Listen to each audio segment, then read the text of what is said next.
My ex-husband's new wife posted on Facebook. Finally, he has a real woman who takes care of herself. Unlike some people. I liked her post and commented just 3 simple words. The next day, she deleted everything and blocked me immediately. But it was already way too late for what happened next in her so-called perfect life with him. I was a target when I saw Brittany's post, standing in the household goods aisle with dish soap in one hand and my phone in the other, reading her public declaration that my ex-husband finally had a real woman. The photo showed her in workout clothes, all angles and filtered light, tagged with the new restaurant location they were opening. Finally, he has a real woman who takes care of herself, unlike some people. I read it twice, looked at the 47 likes, recognized his mother's name, his business partner, the hostess from Location 2 who'd watched Brittany flirt with Derek while I was still his wife. I could have written paragraphs, could have listed every unpaid hour I worked in those restaurants, every system I built, every crisis I managed while he took credit. That I liked her post, left a comment with 3 words that looked like friendly agreement, but would trigger the clause buried in my divorce settlement, check the books. Then I called Derek's sister Jennifer, and said it was time to destroy them both. Jennifer answered on the first ring. I saw the post. Did you see my comment? Check the books. She laughed sharp and quick. You're actually doing it. The 4th location puts them over the threshold. My attorney confirmed it last week. I put the dish soap in my cart and moved toward the checkout. They hit 32% growth. The clause activates. Mom's going to lose her mind when she finds out Brittany's been cooking the numbers. We don't know that yet, I said. But we both did. Jennifer had suspected for months. Small things that didn't add up. Employee complaints that got dismissed. Profit margins that looked too good given the expansion costs.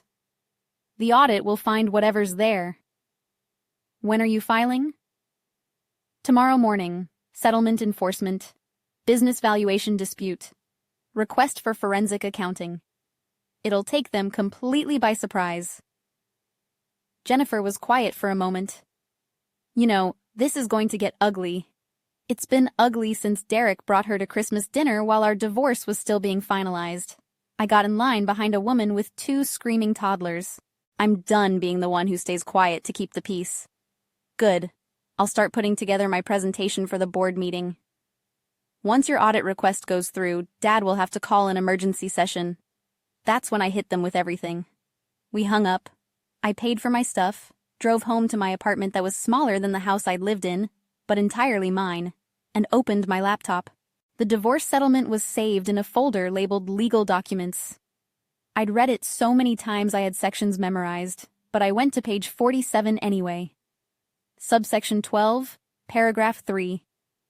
In the event that Morrison Family Restaurants Limited Liability Company experiences a valuation increase exceeding 30% within 36 months of the finalization of this divorce decree, the plaintiff shall be entitled to compensation reflecting her 8 years of unpaid labor contribution to said business, calculated as 15% of growth value beyond the 30% threshold, with full rights to request independent forensic accounting to verify valuation claims. My attorney, Patricia Harmon, had fought for that clause like it was the only thing that mattered. Derek's lawyer had barely glanced at it. They were so focused on keeping me from getting part of his salary, so convinced the restaurants would stay stable at their current 3 locations that they didn't see the trap. Patricia had looked at the business plan Derek stupidly left open on his laptop one night, saw the expansion timeline, and built the clause around what she knew was coming. They're going to grow, she told me in her office 9 months ago. Men like Derek always do. It's not about success. It's about ego. And when they do, you're going to own a piece of that growth because you earned it. I'd worked at Morrison Family Restaurants from the month Derek and I got married. His father, Richard Morrison, owned 2 locations when we met. Casual dining, locally famous, the kind of place that survived on reputation and regulars. Richard ran them like it was still 1985. Paper schedules, cash register systems that jammed, inventory tracked in spiral notebooks. The restaurants made money because the food was good and people were loyal, but they were hemorrhaging profit through inefficiency. I fixed it, spent my evenings after my actual job building spreadsheets, researching point-of-sale systems, creating employee schedules that optimized coverage and minimized overtime. Introduced vendor management software that cut food costs by 18% in the first year. Trained managers on inventory systems that reduced waste. Richard loved me, called me the daughter he never had. Derek took credit for every single improvement. My wife's been helping out with some of the administrative stuff, he'd say at family dinners, like I was filing papers and not rebuilding their entire operational structure. When they opened Location 3, I project managed the whole thing. Permits, contractors, equipment vendors, staffing. I did it while working full-time as an office manager at a dental practice, which was the job Derek thought was my real work. The restaurant job was just helping out family, which meant it was free. Richard paid Derek a salary of $90,000 a year to be operations director. Jennifer, who had an MBA from Chapel Hill and actually understood restaurant finance, made $65,000 as assistant manager and got excluded from every major decision. I made nothing and did the work that made expansion possible. Then Derek hired Brittany as a hostess at Location 2. She was 24, recently graduated from community college with some kind of hospitality certificate. All blonde highlights and practice smiles. I watched him flirt with her for 3 months before I said anything. Watched her flirt back. When I finally confronted him, he told me I was insecure and jealous and maybe if I took better care of myself, he wouldn't notice other women. 6 months later, he moved out. Said he needed space to figure out what he wanted. I found out from his mother that he was living with Brittany 2 weeks after that. The divorce took 11 months because Richard kept trying to mediate, kept insisting we were just going through a rough patch, kept pretending his son hadn't blown up our marriage for someone barely old enough to rent a car. Patricia made sure the settlement reflected reality, even if Richard's family never would. The notification on my phone pulled me back. Brittany had deleted her post. I checked the timestamp, 6 hours after my comment. I opened Facebook and confirmed. The whole thing was gone. Her profile was suddenly private. She'd blocked me. Too late. I already had screenshots. So did Jennifer. So did 3 other people I'd quietly stayed friendly with who understood exactly what Brittany's post was really saying. I sent the screenshots to Patricia with a message, filing the valuation claim tomorrow. She just made it personal. Patricia responded in minutes, already drafted. I'll have it filed by 10. How aggressive do you want the accounting request? Full forensic. Every transaction for the past 3 years. That's going to be expensive. I have the money. The divorce settlement had been decent on the asset split. Once Patricia proved how much unpaid work I'd done, I'd walked away with enough to live comfortably while I figured out what came next. Spending some of it to audit Derek's precious family business felt like an excellent investment. I'll include a request for expedited processing. Given the settlement terms, we should get approval fast. I spent the rest of the evening going through old files. Every email I'd sent about restaurant operations, every spreadsheet I'd built, every vendor contract I'd negotiated. I had documentation of 8 years of work, thousands of hours of unpaid labor, all organized in folders on my laptop because I'd always been the one who kept records. Derek used to make fun of me for it. "You keep everything," he'd say, watching me file emails. "It's just restaurant stuff, not the nuclear codes. Turns out documentation matters when you're proving your case in court." Patricia had loved my files, built the entire unpaid labor argument around them. The next morning, I was drinking coffee when my phone rang. It's filed. Court accepted the expedited request. They're assigning a forensic accountant by end of week. That fast. The settlement clause is airtight and you have documentation of your work. Judge took one look and approved it. Derek's going to get notification today. Good. Meredith, you need to prepare for this to get nasty. Richard's going to try to protect the business. Derek's going to claim you're being vindictive. Brittany is going to make herself the victim. Let them. I went to work, answered phones at the dental office, scheduled cleanings and root canals, and did not check my phone until lunch. When I did, I had 7 missed calls from a number I didn't recognize, and 3 voicemails. I listened to the first one. Derek's voice tight with anger. "What the hell are you doing?" "My lawyer just called about some audit. You can't do this. The settlement is done. You need to call this off right now." Deleted. Second voicemail. "Meredith, this is Richard Morrison. I'm very disappointed. I thought we ended things on good terms. This audit is going to hurt the family business, and I know you don't really want that. Please call me so we can discuss this reasonably." The same Richard who'd chosen his son over acknowledging what Derek did. The same Richard who'd brought Brittany to the settlement negotiation and introduced her as Derek's fiancée before my divorce was even final. Reasonable. Deleted. Third voicemail, Brittany. "I don't know what kind of game you think you're playing, but it's not going to work. Derek told me about your clause and there's nothing wrong with our books. You're just bitter because he's happy now. Grow up." I saved that one. Sent it to Patricia with a note. New wife now involved in business defense. Interesting. Patricia called immediately. "That's a gift. She just admitted she has access to financial information. When the audit finds problems, we can establish she knew." "You think the audit will find problems?"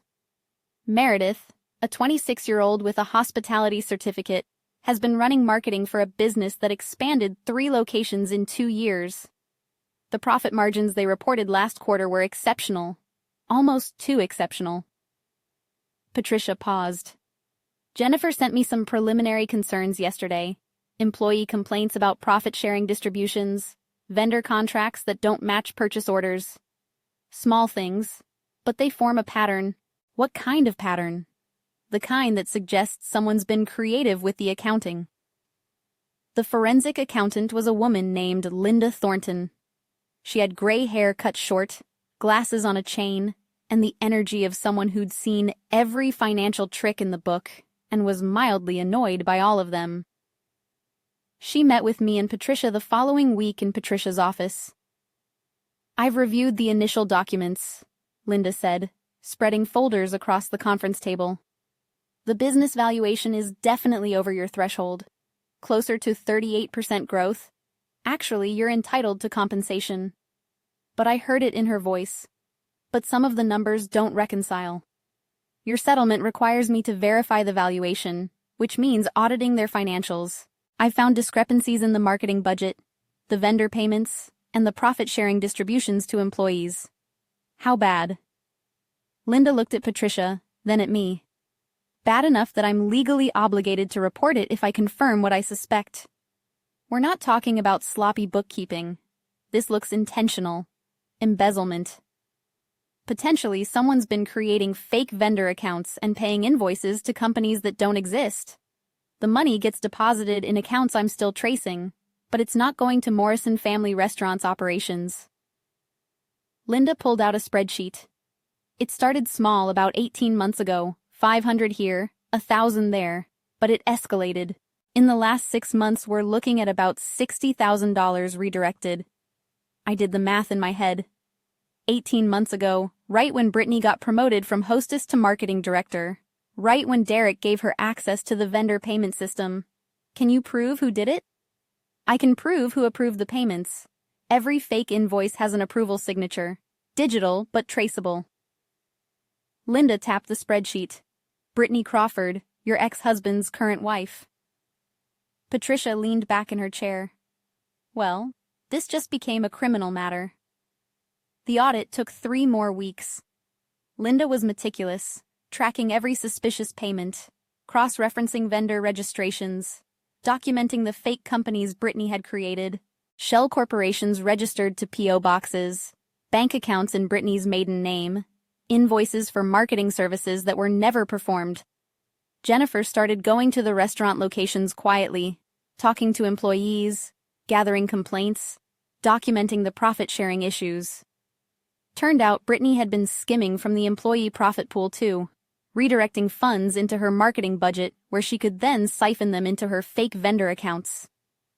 The employees were furious when Jennifer explained what was happening. These were people who'd worked for Morrison family restaurants for years, who'd been promised profit sharing as part of their compensation, who'd watched their quarterly checks shrink while Brittany posted on social media about the business success she was generating. She told us the profit sharing was down because of expansion costs, one of the assistant managers said. Jennifer recorded the conversation, said we had to sacrifice now for growth later. Meanwhile, she's driving a new Audi and taking trips to Miami. Richard Morrison called the emergency board meeting for a Tuesday in late April. The board consisted of Richard, Derek, Jennifer, and Richard's brother, Thomas, who mostly stayed out of operations. 4 votes on any major business decision. Patricia and Linda attended as my representatives. I wasn't technically invited, but the settlement clause gave me the right to present findings related to business valuation. Richard couldn't exclude me without violating the court order. I wore the navy suit I'd bought for job interviews I hadn't needed yet. Walked into the meeting room at Location 1, the original restaurant where I'd spent hundreds of hours building systems and solving problems. Derek was already there, sitting next to his father. He looked thinner than I remembered. Stressed. Brittany sat behind him, not at the table, but close enough to matter. She glared at me when I walked in. Jennifer sat across from Derek. She had her laptop open, files stacked beside her. Thomas sat at the end of the table looking confused about why he'd been summoned. Richard called the meeting to order. We're here to address Meredith's settlement claim and the subsequent audit. I want to resolve this quickly and professionally. He looked at me.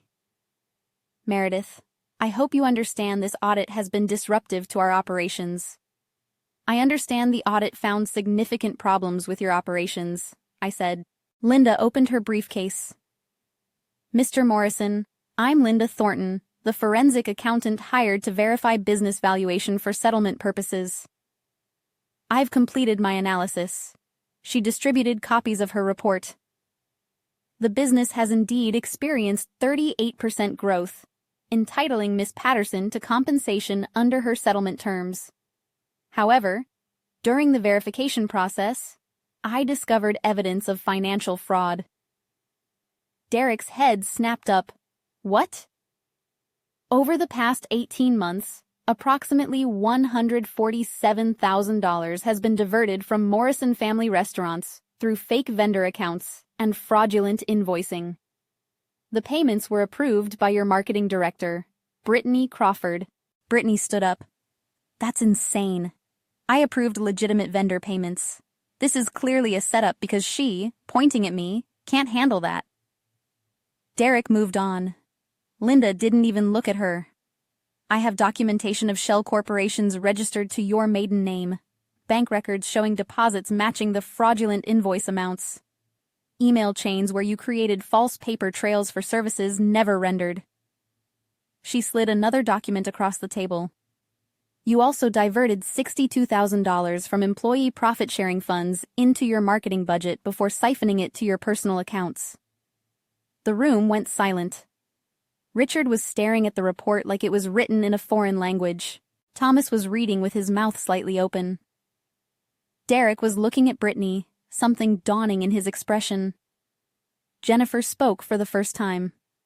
I've also been conducting internal review at Dad's request. She hadn't, but Richard didn't correct her. I have written complaints from 14 employees about profit-sharing discrepancies. They were told expansion costs reduced their distributions. That was a lie. Brittany stole their money. I didn't steal anything. Brittany's voice was shaking now, the confidence cracking. Those were legitimate business expenses: marketing, consulting, social media management, brand development from companies that don't exist, Linda said. Registered to addresses that are P.O. boxes with bank accounts in your name. Derek finally spoke. Brittany, what is she talking about? It's a misunderstanding. I can explain the payments. Your ex-wife is twisting everything because she wants to destroy us. I want compensation for my unpaid labor, I said quietly. The embezzlement is just what the audit found along the way. Richard looked at his son. Did you know about this? Of course not. Dad, I would never. This is Brittany handles the marketing budget, but I review everything. I would have noticed. You approved several of the invoices yourself, Linda said, checking her notes. Not the majority, but enough to establish knowledge. Whether you knew they were fraudulent is a different question. The meeting deteriorated from there. Brittany insisted it was all a misunderstanding, that she could provide documentation, that I was orchestrating a vendetta. Derek kept saying he had no idea, that he trusted Brittany to handle her department, that obviously something went wrong, but it wasn't intentional. Richard looked like he'd aged 10 years in 10 minutes. Jennifer let them spiral for 20 minutes before she made her move. Dad, we need to address the criminal aspect. This isn't just bad bookkeeping fraud, we have to report it. We're not calling the police on family, Richard said. Brittany isn't family, Jennifer said, and if we don't report it, we become complicit. The employees whose money she stole deserve justice. Our business reputation is at stake. Thomas, who'd been silent, finally spoke. Jennifer's right. If this gets out and we covered it up, we're finished. Every vendor, every supplier, every employee is going to wonder what else we're hiding. It won't get out if we handle it internally. Derek said we can fire Brittany, pay back the money, restructure the systems. With what money? Jennifer pulled out another document. We're leveraged for the 4th location. The cash flow problems we've been having. This is why she's been bleeding us dry while making the numbers look good enough to justify expansion we couldn't actually afford. Richard looked at the report again. How bad is it? Bad enough that without immediate capital infusion, we're going to start missing vendor payments in about 6 weeks. Jennifer said the growth was fake. Brittany was cooking the books to hide the theft and make herself look successful. We're about to collapse. Derek turned to Brittany. Tell me this isn't true. She didn't answer, just gathered her purse and walked out. The door slammed behind her. The silence that followed was profound. Richard looked at me and for the first time I saw something like recognition. You knew. I knew the growth numbers looked unsustainable. I suspected the books were wrong. The audit proved it, and you decided to destroy us. I decided to get what I was legally owed. What happened after that was your son's choice in who to trust. Patricia stood. Mr. Morrison, you have 3 options. Report the fraud to the police and cooperate with investigation. Attempt to handle it privately, and face potential conspiracy charges when it inevitably comes out. Or pay Miss Patterson her settlement claim immediately along with damages for the time and expense of uncovering fraud you should have caught yourself and let her decide whether to report. That's extortion. That's business. You hired a thief. You gave her access to your finances. You're liable for what she did. Miss Patterson is offering you a chance to make this right before it becomes public. Richard looked at Derek. This is your mess. Dad, I didn't know. How could I have known? Because you were thinking with the wrong part of your anatomy instead of using your brain, just like always. Richard stood. Board will vote on terminating Brittany Crawford effective immediately. Jennifer, you're now operations director. Derek, you're on leave pending investigation of your involvement. You can't be serious. You brought a criminal into my business and gave her the keys to the finances. I'm deadly serious. Richard looked at me. Your settlement claim will be paid in full within 30 days. I assume that resolves your interest in our internal matters. Not quite, I said. I'm also filing a separate claim for the employees whose profit sharing was stolen. They're entitled to restitution. That's not your concern. It is if you want me to stay quiet about how long this went on while I was still married to your son and working here unpaid. How many people need to know that Derek's new wife was embezzling while you were all telling me I should be grateful for the opportunity to help family? Richard's jaw tightened. The employees will be compensated fully. You have my word. The board voted. Brittany was terminated. Derek was suspended. Jennifer was promoted, and I was owed $230,000 paid within the month. Brittany was arrested 6 weeks later. Turned out when I filed my own police report about the embezzlement, providing Linda's full audit as evidence, the DA got very interested, especially when the employee complaints came in, especially when they discovered she'd also been filing fraudulent tax documents to hide the stolen money. Derek tried to claim he was a victim too, that Brittany had manipulated him, that he had no idea. The DA didn't buy it. He wasn't charged criminally, but the civil suits from the employees named him as a defendant. Richard settled those two quietly, paying out of his personal funds to protect the business. The fourth location never opened. Morrison Family Restaurants restructured, brought in outside management, and slowly recovered. Jennifer ran it with the efficiency and intelligence she should have been allowed to use from the beginning. Richard retired a year later, sold his majority stake to a regional restaurant group, and split the proceeds between Jennifer and Thomas. Derek got nothing. The marriage to Brittany imploded before the trial, dissolved in restraining orders and accusations. Last I heard, he was managing a corporate chain restaurant in Charlotte, living in a one-bedroom apartment, and paying child support to a girlfriend who left when the money dried up. Brittany served 18 months, got out on good behavior. Last I saw, works at a call center and isn't allowed to handle money in any professional capacity.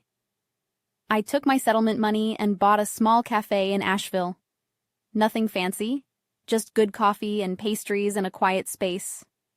I hired well, paid fairly, and built something that was entirely mine. Jennifer comes to visit sometimes.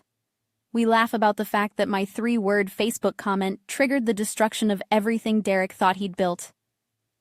"Check the books," she said last time she was here, shaking her head. "That's all it took. That's all it ever takes." I said people who steal always leave trails. You just have to know when to look. The cafe is doing well, better than well.